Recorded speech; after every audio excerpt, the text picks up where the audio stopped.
విజయవాడలో food safety అధికారులు దాడులు నిర్వహించారు. Legal metrology food safety joint operation చేపట్టారు. హోటల్స్, రెస్టారెంట్స్, బేకరీల్లో తనిఖీలు చేపారు. అనుమతులు లేకుండా నిర్వహిస్తున్న హోటల్స్ ను గుర్తించారు. కాలం చెల్లిన ఆహార పదార్థాలను గుర్తించి యాజమాన్యాలపై సీరియస్ అయ్యారు.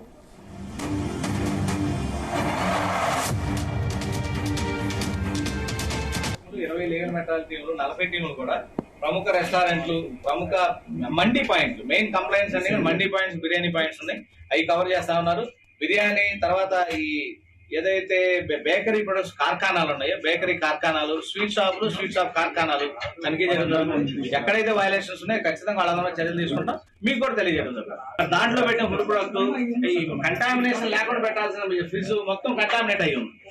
మొత్తం బ్యాక్ క్లాస్ కంటామినేషన్ వస్తే ఈ ప్రొడక్ట్స్ ఎవరు తిన్నా కానీ, పిల్లలు తిన్నా, మనం తిన్నా ఇమీడియట్ గా మోషన్స్ ఇవన్నీ ఇంటెస్టైన్ డిజార్డర్స్ రావడానికి అవకాశాలు ఉన్నాయి.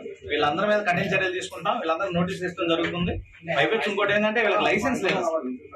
నేను పెట్టి లైసెన్స్ రెస్టారెంట్ తీసుకుని బేకరీ ప్రొడక్ట్స్ తయారు చేస్తా ఉన్నా. దాని మీద నోటీస్ ఇవ్వడం జరిగింది. శానిటైజర్ కండిషన్ నోటీస్ ఇచ్చాం. తర్వాత ఇవన్నీ శాంపిల్ తీయడం జరుగుతుంది. ఇది 30 ప్రొడక్ట్ మొత్తం డిసైడ్ చేయాలి. మా కమిషనర్ గారి ఆదేశాల మేరకు ఈ రోజు ఫుడ్ కంట్రోల్ వర్క్ మేము దాడులు చేయడం జరిగింది.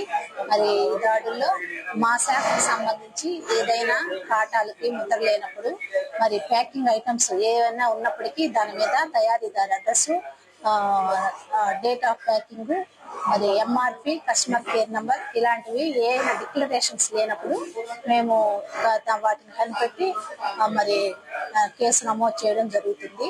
మరి ఈరోజు ఇక్కడ వీళ్ళతో హోటల్స్ మరి ఇవన్నీ చూడడానికి వచ్చాము. ఎక్కడ ఏదున్నా కూడా మా శాఖకు సంబంధించి ఏదున్నప్పటికీ వాటి మీద మేము యాక్షన్ తీసుకుంటామని ఈ సందర్భంగా తెలియజేస్తున్నాం.